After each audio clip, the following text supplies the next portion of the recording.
It's day 35, and again, nothing happening on site. This is just one of those days where the delay from yesterday's rain has a ripple effect. Now, I remember something a former manager told me early in my career.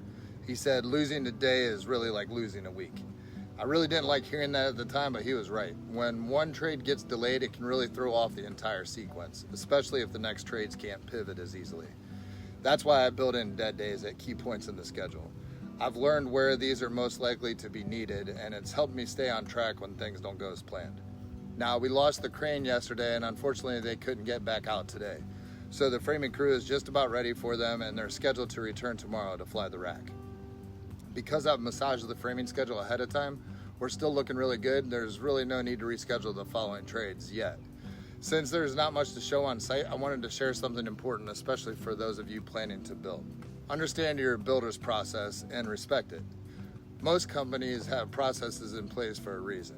It keeps the team efficient, keeps communication clean, and ultimately leads to happier clients.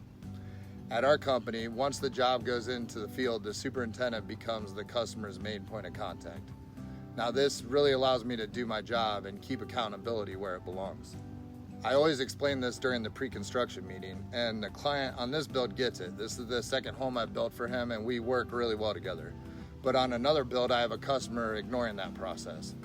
When that happens, it really causes confusion in the company, slows down progress, and creates extra work across the team. The builds that go smoothly, they always have three things. One, they have a clear process. Two, mutual respect. And three, steady communication between the super and the homeowner. I also let my clients know that email is the best way to reach me.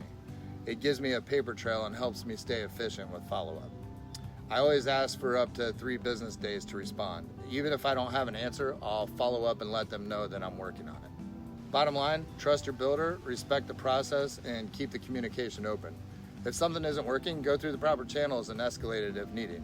But that's how you build a great home and a great relationship from the ground up.